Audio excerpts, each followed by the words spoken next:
What's going on, Fred Brown, man? My name is Steve, and I'm a grateful recovering addict. I wanna thank you guys for having me. In Narcotics Anonymous, we always say that, man. I give back what's freely given to me. Well, I'm giving back what Fred Brown freely gave to me. Um, 4 years ago, I was on 19th Street. Fresh out of prison, 35 years to life, did 27 years, and had the chance to come home a second time and do things differently. Um, it wasn't easy. Man, I shot dope my entire life. I shot dope the whole time I was in prison. And I'm gonna go backwards, but I just want to share this. Like, I had this bright idea that I had these 3 grams that I was gonna pro with, and I was gonna slowly wean myself off with these 3 grams. And damn well that wasn't gonna happen. I shot dope for the last time the day I walked out of prison. I was supposed to go to transition, but I went to my parole officer the next day and I said, man, I need help, bro. Like, I don't need transition, I need treatment. And I was driven over here with my family from the parole office to Fred Brown, 19th Street. That's where it started. I always say that I got clean here, San Pedro, and my recovery started in East LA. Actually, my recovery didn't start in East LA because I was only I was just there, just in the rooms, just in the rooms, going to meetings, being of service. I had a sponsor, but I wasn't doing the step work. Let me take you back, man. I come from, I'm the product of a rape. My mom was raped. She was living with the guy that's my stepdad, which I call dad today. I forgave him for for treating me the way he did. My mom was raped. She got pregnant and she had me. My stepdad couldn't understand why she was keeping a baby that wasn't hers, that wasn't his.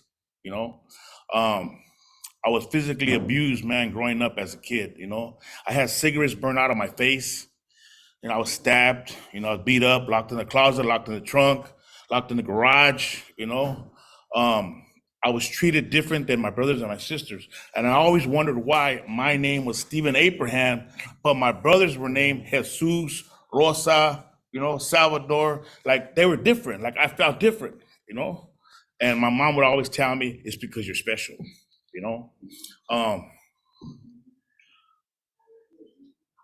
Growing up, I was always told I was a mistake, that I shouldn't have been born.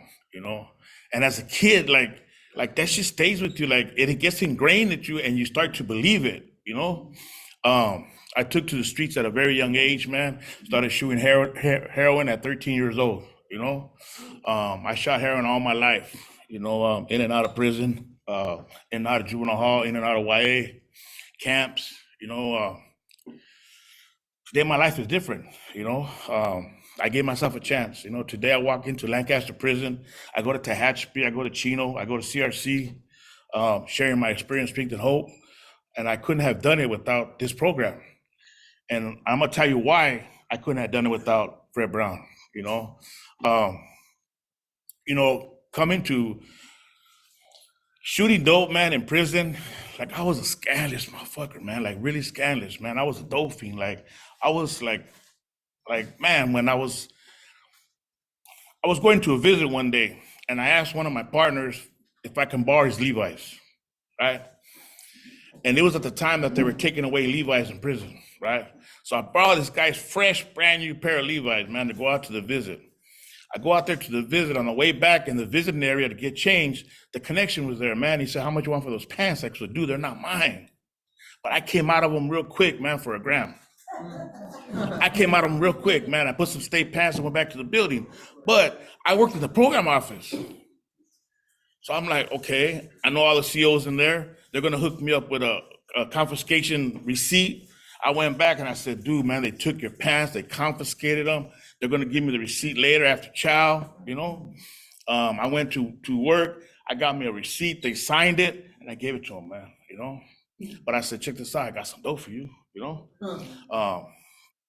So I gave them some dope for it, And that's how it was, man. Like, just recently we were talking, I think Matt was there too, we were talking about how I used to use the same receipt to get dope from the connection on the yard. Like the same receipt. Like this shit was old. Like it was back in the money order days. Like I had the same money order and I was buying dope with the same thing.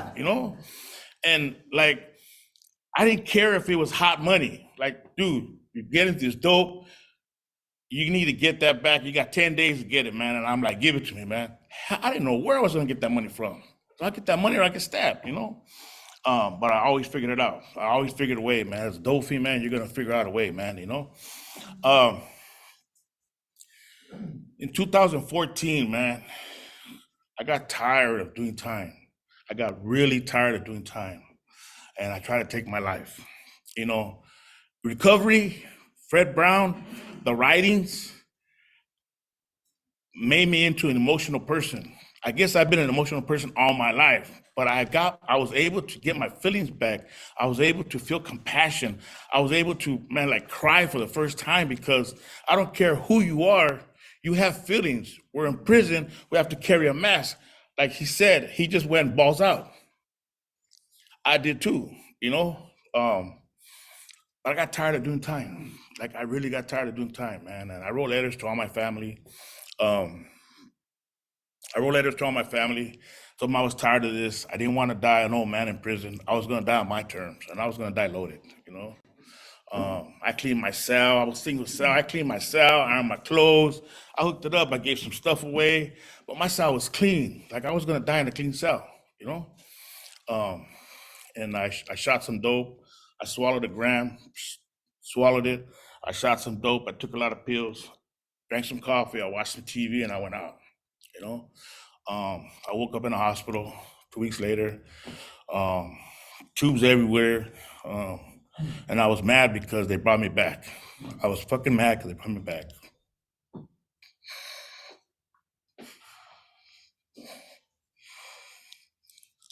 I literally wanted to die. The day that I was going back to the prison, I had a stroke because of the overdose. I was paralyzed from the neck down. I couldn't feel shit. That's the worst, hopeless feeling that I say that I can feel. Like the doctors are telling you, where does it hurt? I'm crying and I'm trying to get it out and I couldn't. All because of the disease. The disease of addiction, man, like don't care. And, I had to fucking learn everything again, man. Like I spent 15 months in a rehabbing. And it was a trip because I remember like the jacks of a car, and they had like a tarp, and they would transfer me everywhere, man, in that fucking that jack. And I would go from like my x-rays to my rehab to different places, being carried down the hallway, man. That shit was like I couldn't even clean myself, man. I used to shit on myself and everything, man, because of the disease of addiction. The disease is like, it's cunning, it's baffling, it's fucked up, man, and it's here. It's alive and well. And after I left after I learned how to walk, talk, eat again, man, I had to go to fucking psych for like 10 more months because I tried to take my life. And that was that part. Like here I am, OG, gangster, fucking killer, in a fucking psych ward, because I tried to take my life. And you would thought that would have changed my life, but I came back and I started shooting more dope. I got locked up. I caught a sticky, man. I got locked up, and me and my crime went to the shoe. We had some dope, and we shot it all up, man. And we're fucking thinking like, how the fuck we're gonna get loaded, And I shared this a lot, man, because the insanity of the things that we think and the disease, like we figured out a way. We were in the shoe, we were Sally's, and we figured out a way. I put my hand on the desk, and my Sally smashed my hand with a cup and broke my hand in all kinds of pieces, and I got it all broken up, but I got loaded. I had morphine for like about a year. I had surgery twice, but the disease, like I did that. Like I did that shit, like hitting a home run in a baseball game. Like I did that, but I was hurting myself, and when they didn't want to give me my medication, like I would, throw a tantrum like a kid, man, and I would bang my cast, my little soft cast on the thing because I wanted them to give me some dope, you know. Um, I kept on shooting dope, man. Like, you know, uh, it got really bad where my mother came to see me. She came to see me in Calipatria, and her visit was like at 8:30, and I couldn't go out there because I was sick, you know. Um, so I went to the yard, and I was trying to look for some dope, anything that would get me loaded. And my mother, my poor mother, driving over, going on the bus all the way over there, and I know how she is. She had her table full of vending machine food, like stacked for me to eat, because she said we don't get fed in prison. Um, but yet I made her wait. You know, I ran the whole yard looking for some dope, and finally somebody gave me a smear. You know, but it was already 1:30, so I went back. I got dressed. I slammed it. I beat the shit out of the cottons. I got cotton fever a little bit, and I went out. I had to wait for close custody count to clear, and I went out to the visit. Man, it was 2:15. Visit's over at 2:45. You know. Um, all she said was, "You look good, mijo. You look good." And we ate a little bit. We took some pictures, and she took off. And that was the last time I seen my mom for like 10 years. Like 10 years. Like we had to do a lot of stuff to come home. But I was still getting loaded. I was still doing these programs. I was doing this victims impact, victims awareness, AA, NA. Like I did it all. I wrote letters to the struggling youth program. Like I was writing to all these programs. And one thing that sticks with me, and today he's like I mentor him, right? I was part of that program, struggling youth, youth letters for the prison letters for the struggling youth. And I was writing to this kid anonymously, and you remember I was getting loaded, and I was writing to this kid, and he would write me back. It'd take me a couple of months to get a letter from him, and we were talking about a lot of personal stuff, man, a lot of private stuff, And he was telling me, about his family, how he grew up, where he grew up at, and I would tell him certain things about recovery, and I was getting loaded, I didn't know nothing about recovery. I didn't even know what treatment was, and I got so strung out that I couldn't write no more, man. So I stopped writing them. I told the lady that I had to get out of the program, that I didn't want to be in the program no more because I don't have nothing to say to this kid no more, And some time passed, and she came to see me, and she says, "You need to write to this kid and tell him why you don't write on him no more, because he's been asking about the guy he used to write." What am I going to tell him? What am I going to tell this kid when I'm strung out about not using drugs, not joining the gang, So I wrote him, and I told him the truth. Told him that I didn't write him back because I was strung out, I was using heroin, and I couldn't help him, He wrote me back a letter, and he said, "Thank you for being honest with me, but you're just like my father. My father left me at 8 years old and never came back. You wrote me a letter and never wrote back." That was like, that shit broke my heart, Things work in mysterious ways. Let me just say this real quick, and I'm gonna go back to where I was, Things work in mysterious ways. I became a case manager for STOP in downtown, right? And then I went to work at the Beacon House with lifers, This guy got out of prison, man, and it was that kid. That kid today is in my life. I was his case manager. He's doing good. He works for the Department of Water and Power. And we're a blessing. Like, we go speak together. Although he's not in the program, we speak about our relationship, how we got there. Like, the guy he calls me his pops. I'm not his pops. I'm his mentor. And this happened like over the years, and it was a trip because I wouldn't have what I got today. We always say that I wouldn't have what I got today if it wasn't for Narcotics Anonymous. I wouldn't have what I got today if it wasn't for my higher power and Fred Brown. Let me tell you about Fred Brown. The writings, the autobiography especially, right? The autobiography It sounds like it's worthless. What the fuck is an autobiography going to change my life? How is that going to get me clean? Believe it or not, that shit works. Um, I wrote an autobiography, man, like pages and pages and pages. And remember, man, I'm 19th Street. I had gym. Gym's a hard piece of work, but I always call Jim. Jim's been in my life ever since I left Fred Brown 4 years ago. And I always call him and I said, bro, thank you. Thank you for being the way you are. Thank you for teaching the way you teach, because someone like me needed that way to teach. And he's still here doing his thing, you know?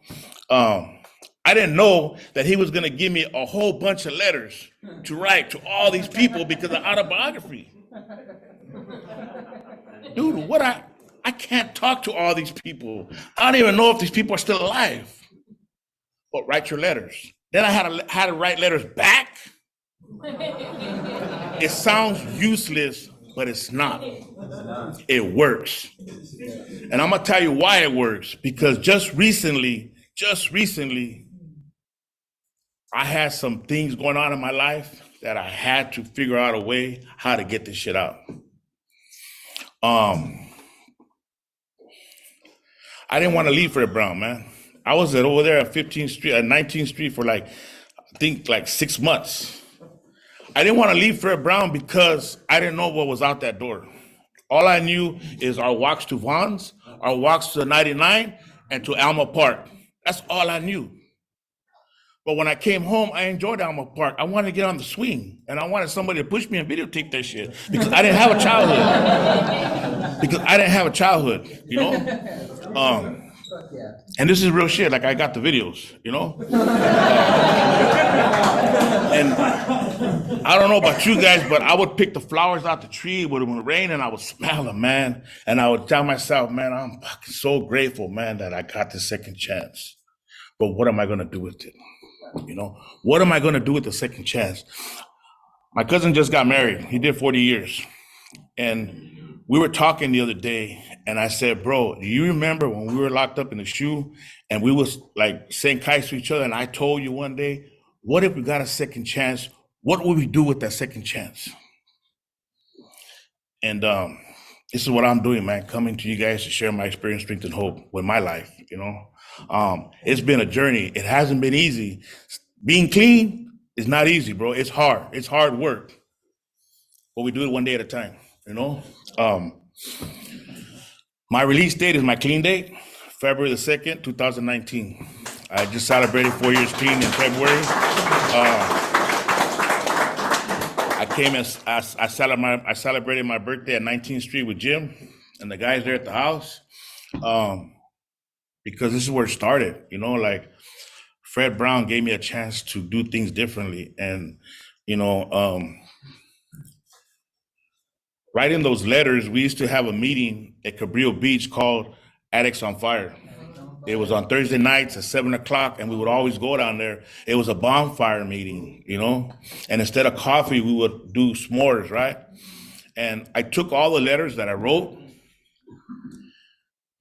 and I burned them. They tell us to keep them, to go back on them when we need them, you know? And I encourage you guys to keep them. Don't burn them up, keep them and go back on them, things that you wrote, you know? Because it just might save something that you're going through, you know? Help you with something you're going through because you remember, you know? Just not too long ago, somebody told me, damn, boy, you got soft, man, because every time I see you share, you're crying, you know? But that's where he's at. And then last week, one of my homeboys see me at a meeting and he says, you forgot where you came from. And I said, bro, I don't forget where I came from. I just don't live there no more, you know? And that's the truth, you know? I heard you guys identifying with your nicknames, you know?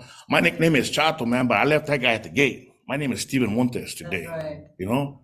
And I encourage you guys to try to get in that habit of identifying by your first names, by your last names, you know, your names, your given names. My neighborhood is not too far where I go to all my meetings at, but it's been 4 years and I still haven't walked through my neighborhood, man, because there's nothing there for me, you know? Today I live in fucking crazy ass South Central, but I live in South Central and I got my own pad, you know? I just got married in December. So much has happened. So much has happened since I last came here to speak. Like so much has happened, man. Like I've been blessed so much, man, because I put one foot in front of the other and I don't forget. Like I don't lose sight of where I was, where I've been, and what I've done. Because I feel for me, the moment I lose sight of that, it's going to be all over again. Because although I've lost the obsession to use, like it's just one thought away, man, from picking up that outfit again. Yeah. And I'm gonna tell you one thing, man. The biggest thing that I had to go through here at Fred Brown at treatment was losing my mother.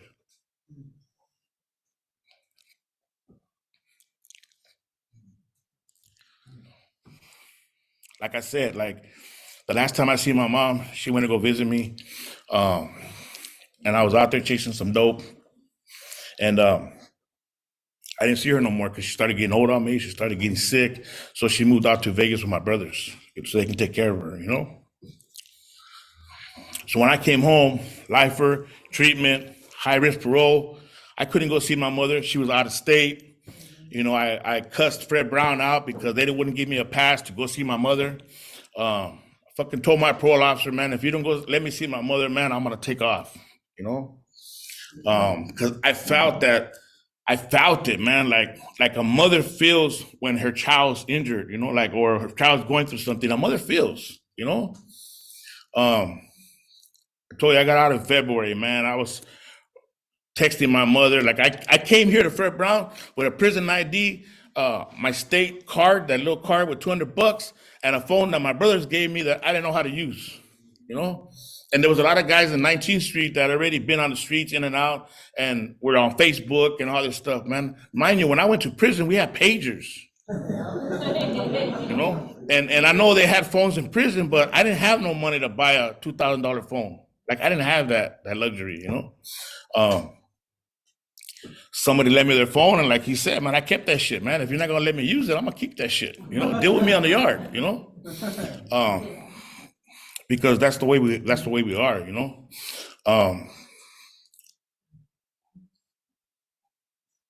But I can't say enough about Fred Brown. Like they really extended their hand. They worked with the parole officer. They worked with Stop, and they got me to go see my mother of all weekends for Mother's Day. You know, and I got to go to Vegas with an escort to go see my mother. And I got to see her, man.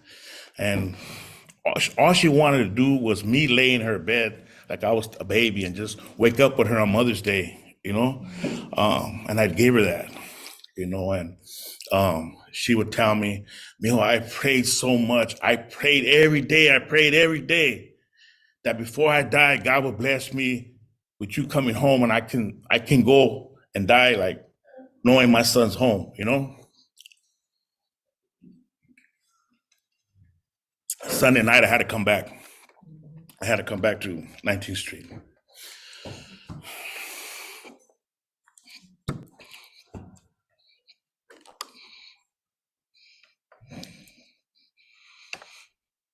A week later, my mom passed.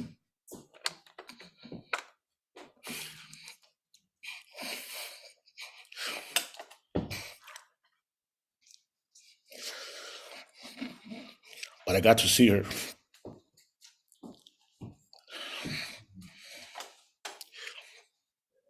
It was the hardest thing that I had to deal with clean. I wanted so bad to get loaded, you know. I had my homeboys in that alley on 19th Street waiting for me with a car full of beer and some dope. And I was gonna get in that car and I was gonna take off and I was gonna do this shit. When I came in here just a little while ago, I seen that sign right there, man. That red sign right there, it says, you know, like, I forgot what it said right there, but that got me to remember of when I didn't get in that car because it wasn't gonna bring my mother back. That sign you guys got right there, that little red sign in the middle, read that sign. it wasn't going to bring my mother back. She was still going to be gone.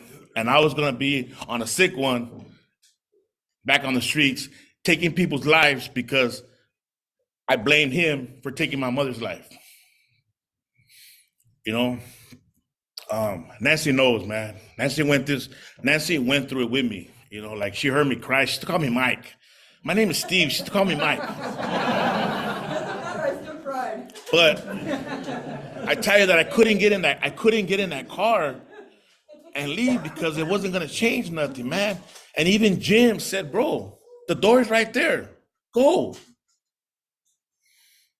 But Fred Brown, like, they helped me out. Like, they extended their hand, man. They even told my sister and my brother that they could stay in the office on some cots because I didn't know how to deal with it. But the guys that we had in the house didn't let me get in that car. You know, like, and I thank you guys. I thank Fred Brown for that, you know, for having something for us to go to meetings. I went to a meeting and I spoke on it, right? And I've been spoken on it, you know. Just a few more. But I dealt with that, man, and that's how I've been dealing with them, man. You know, not too long ago, man, like a couple of years ago, I was at the cemetery visiting my mom, you know, and you know, somebody else have said this too, like I beg God, man, if you're God and you say who you are, come and take my life, you know, take my life like you took my mother's life. And actually he did. He took my life, but he gave me a better one, you know, a better one. Today, I'm a career service specialist with Goodwill. I work in a corporate office. I work with grants and contracts. I learned what the fiscal year is. I know that we're coming to this last month and we got to figure it out. We got to June 30th to get it together, and I'm a part of that. An addict, you know. I've been helping out. I've been reaching out to kids that have gone through some trauma, physical abuse, sexual abuse. I go to this meeting out there in Lake Hughes. It's called the Wolf Meeting. If any of you guys ever, man, get a chance, go to that meeting. There's real wolves that walk around that meeting, man. It's a bomb-ass meeting, you know? They also help youth. Like, the wolves are like healing, right? So I'm helping this 12-year-old. And he's sharing with me about his life, man. And I'm trying to help him. Like, I'm helping all these kids with their trauma. But I've been lying to my sponsor, and I haven't been honest with my sponsor about my life. Like, yes, we know he knows everything, but I haven't got completely butt naked. And just recently, I had to deal with some shit that I've been carrying all my life. Not only was I physically abused, but I was sexually abused as a 6-year-old. And I didn't know how to deal with it. So I kept it.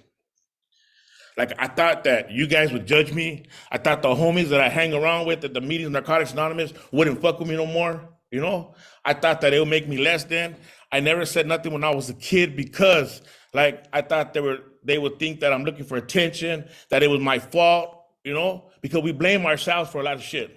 Even now, like, we blame ourselves for everything that's happening in our lives, you know? But how can I help this person if I'm still carrying skeletons in my closet about my life, about my upbringing? So I went back to the basics. I went back to Fred Brown. I sat there and I thought about it. I was sitting in Palmdale at Vasquez Rocks, and I was thinking about my life. I was thinking about Fred Brown, where my life started. Like, my life began here. What would Jim have told me? Or what would Roxy have told me? Or what would Nancy have told me? I wrote a letter to that 6-year-old self.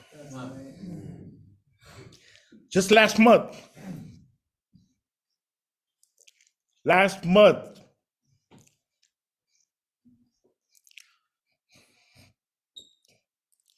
I wrote a letter to my 6-year-old self, and I told my 6-year-old self, it's okay to go outside and play and be a kid. Your perpetrator's not here no more, you know? It's okay to go out and be a kid and grow up. It's okay to go out and become the man you are today, me.